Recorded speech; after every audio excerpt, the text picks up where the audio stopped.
Welcome back. ಉಳಿದ 5 ಸುದ್ದಿಗಳನ್ನು ಒಂದೊಂದಾಗಿ ನೋಡ್ತಾ ಹೋಗೋಣ.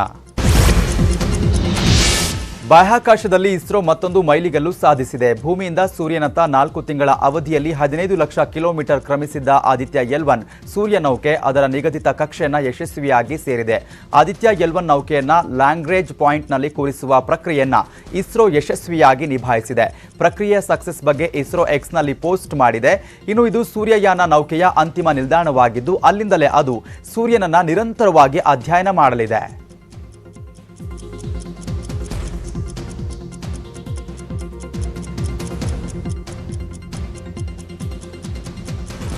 ಇನ್ನು ಆದಿತ್ಯ L1 ಕಕ್ಷೆ ಸೇರ್ಪಡೆ ಬಗ್ಗೆ ಎಕ್ಸ್ನಲ್ಲಿ ಪೋಸ್ಟ್ ಮಾಡಿರುವ ಪ್ರಧಾನಿ ಮೋದಿ, ಭಾರತದ ಮತ್ತೊಂದು ಹೆಗ್ಗುರುತನ್ನ ಸೃಷ್ಟಿ ಮಾಡಿದೆ. ಭಾರತದ ಮೊದಲ ಸೌರ ವೀಕ್ಷಣಾಲಯ ಆದಿತ್ಯ L1 ತನ್ನ ಗಮ್ಯ ಸ್ಥಾನ ತಲುಪಿದೆ. ಇದು ಅತ್ಯಂತ ಸಂಕೀರ್ಣವಾದ ಬಾಹ್ಯಾಕಾಶ ಕಾರ್ಯಾಚರಣೆಯಾಗಿತ್ತು. ಈ ಸಾಧನೆಯಲ್ಲಿ ನಮ್ಮ ವಿಜ್ಞಾನಿಗಳ ನಿರಂತರ ಶ್ರಮ ಫಲ ನೀಡಿದೆ ಅಂತ ಶ್ಲಾಘಿಸಿದ್ದಾರೆ. ಇನ್ನು ಇಸ್ರೋ ಹಿರಿಯ ವಿಜ್ಞಾನಿ ದ್ವಾರಕೀಶ್ ನ್ಯೂಸ್ 18 ಜೊತೆ ಆದಿತ್ಯ L1 ಸಕ್ಸಸ್ ಬಗ್ಗೆ ಮಾತನಾಡಿದ್ದಾರೆ. ಆದಿತ್ಯ L1 ಸೂರ್ಯ ನೌಕೆ ಕಕ್ಷೆ ಸೇರಿದ ಬಗ್ಗೆ ವಿವರವಾಗಿ ಹೇಳಿಕೆಯನ್ನ ಕೊಟ್ಟಿದ್ದಾರೆ. ಚಂದ್ರಯಾನ ಯಶಸ್ಸಿನ ಬಳಿಕ ಇದೀಗ ಸೂರ್ಯಯಾನ ಆದಿತ್ಯ L1 ತನ್ನ ಗಮ್ಯ ಕಕ್ಷೆಯನ್ನ ತಲುಪಿದೆ. ಈ ಬಗ್ಗೆ ಮಾತಾಡಲಿಕ್ಕೆ ಇಸ್ರೋ ಹಿರಿಯ ವಿಜ್ಞಾನಿ ಡಾಕ್ಟರ್ BHM ದ್ವಾರಕೀಶ್ ಅವರು ನಮ್ಮ ಜೊತೆಗಿದ್ದಾರೆ. ಮಾತಾಡ್ತಾ ಹೋಗೋಣ ಏನ್ ಹೇಳ್ತಾರೆ ಅಂತ ಹೇಳಿ. ಸರ್, ಮೊದಲನೇದಾಗಿ ಅಭಿನಂದನೆಗಳು. ಆದಿತ್ಯ L1 ತನ್ನ ಕಕ್ಷೆಯನ್ನ ತಲುಪಿದೆ.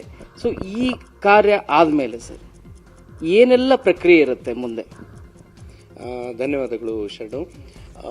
ಈ ಕಾರ್ಯ ಇವತ್ತಾಗಿರೋದೇನಂತಂದ್ರೆ, ಇಷ್ಟು ದಿವಸ 126 ದಿವಸಗಳ ಕಾಲ ಆದಿತ್ಯ L1 ಸೆಪ್ಟೆಂಬರ್ 2ನೇ ತಾರೀಕು ಉಡಾವಣೆ ಆದಮೇಲೆ ಅದು ಸೂರ್ಯನ ಕಡೆಗೆ L1 ಪಾಯಿಂಟ್ಗೆ ಹೋಗ್ತಾ ಇತ್ತು.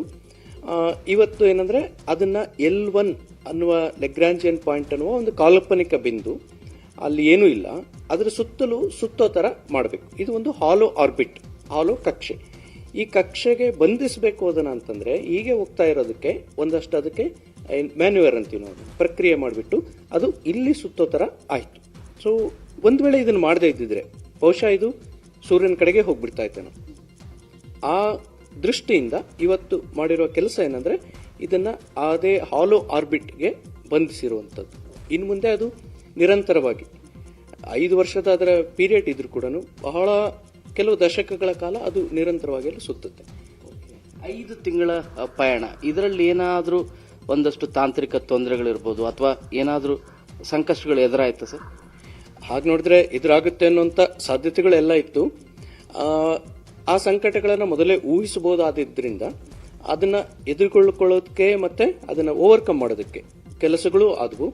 ಮೊದಲನೇದಾಗಿ ನಿರ್ದಿಷ್ಟ ಕಕ್ಷೆಗೆ 1450 kg ಉಪಗ್ರಹವನ್ನ ಇರಿಸಿದ್ದು ಮೊದಲನೇ ಸವಾಲು, ಅದನ್ನು ಗೆದ್ದಿದ್ದಾಯ್ತು. ಅದು ಸೂರ್ಯನ ಕಡೆಗೆ ಹೋಗೋ ತರ ಮಾಡಬೇಕು.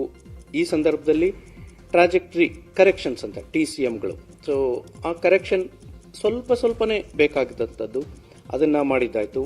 ಇದು ಆದಿತ್ಯದಲ್ಲೂ ನಡೆದಿದೆ, ಎಕ್ಸ್ಪೋಸೆಟ್ನಲ್ಲೂ ನಡೆಯುತ್ತೆ.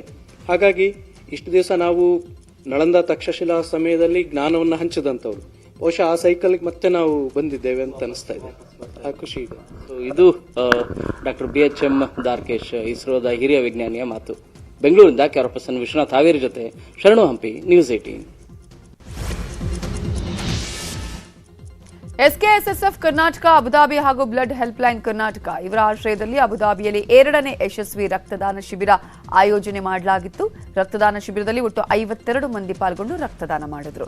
ಕಾರ್ಯಕ್ರಮದ ಅಧ್ಯಕ್ಷತೆಯನ್ನು ವಹಿಸಿ ಮಾತನಾಡಿದ ಉಸ್ತಾದ್ ಶಾಹೀರ್ ಹುದವಿ ಅವರು, ನಾವು ಮಾಡುವ ಎಲ್ಲಾ ಕೆಲಸ ಕಾರ್ಯಗಳು ಸೃಷ್ಟಿಕರ್ತನು ಇಷ್ಟಪಡುವ ರೀತಿಯಲ್ಲಿ ಇರಬೇಕು. ಆವಾಗ ಮಾತ್ರ ನಾವು ಮಾಡುವ ಎಲ್ಲಾ ಕೆಲಸ ಕಾರ್ಯಗಳಿಗೆ ಅವನ ಕಡೆಯಿಂದ ಪ್ರತಿಫಲ ಸಿಗುತ್ತೆ ಅಂತ ಹೇಳಿದರು.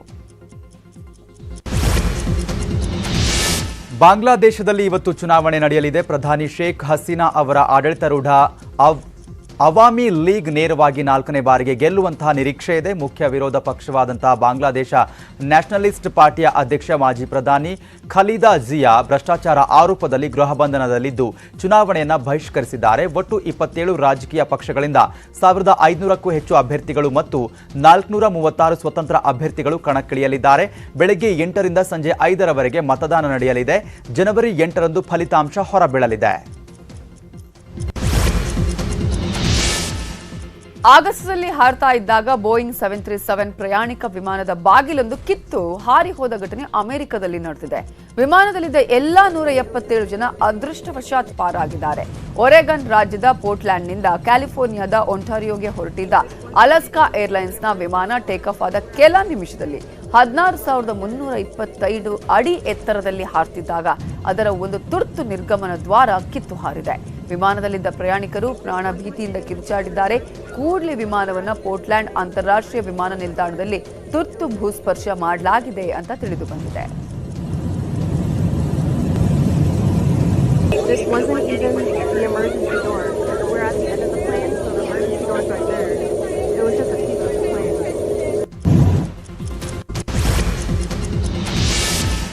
ಹತ್ತು ದಿನದ ಹಿಂದೆ ವೈಎಸ್ಆರ್ ಕಾಂಗ್ರೆಸ್ ಸೇರಿದ್ದ ಅಂಬಟಿ ರಾಯುಡು ದಿಢೀರಾಗಿ ಪಕ್ಷದಿಂದ ಹೊರಬಂದಿದ್ದಾರೆ. ಯುವ ಜನ ಶ್ರಮಿಕ ರೈತ ಕಾಂಗ್ರೆಸ್ ಪಕ್ಷದಿಂದ ನಿರ್ಗಮಿಸುವುದಾಗಿ ಅಂಬಟಿ ರಾಯುಡು ಸಾಮಾಜಿಕ ಜಾಲತಾಣ ಎಕ್ಸ್ನಲ್ಲಿ ಘೋಷಣೆ ಮಾಡಿದ್ದಾರೆ. ಸ್ವಲ್ಪ ಸಮಯದವರೆಗೆ ರಾಜಕೀಯದಿಂದ ವಿರಾಮ ತೆಗೆದುಕೊಳ್ಳುತ್ತಿದ್ದೇನೆ, ಮುಂದಿನ ಕ್ರಮವನ್ನು ಸೂಕ್ತ ಸಮಯದಲ್ಲಿ ತಿಳಿಸಲಾಗುವುದು ಅಂತ ಅವರು ಬರೆದಿದ್ದಾರೆ. ಡಿಸೆಂಬರ್ 28ರಂದು ವಿಜಯವಾಡದಲ್ಲಿರುವ ಸಿಎಂ ಕಚೇರಿಯಲ್ಲಿ ಆಂಧ್ರಪ್ರದೇಶ ಮುಖ್ಯಮಂತ್ರಿ ಜಗನ್ ಮೋಹನ್ ರೆಡ್ಡಿ ಅವರ ಸಮ್ಮುಖದಲ್ಲಿ ರಾಯುಡು ವೈಎಸ್ಆರ್ಪಿಸಿ ಸೇರಿದ್ರು.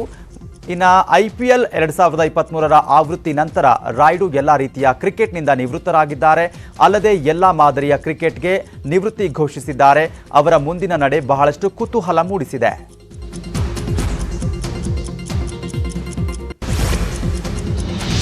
ಇದು ಇವತ್ತಿನ ಶುಭೋದಯ ಸೂಪರ್ ಫಾಸ್ಟ್. ನೋಡ್ತಾ ಇರಿ ನ್ಯೂಸ್ 18, ಜಾಲ ನಮ್ಮದು, ಬಲ ನಿಮ್ಮದು.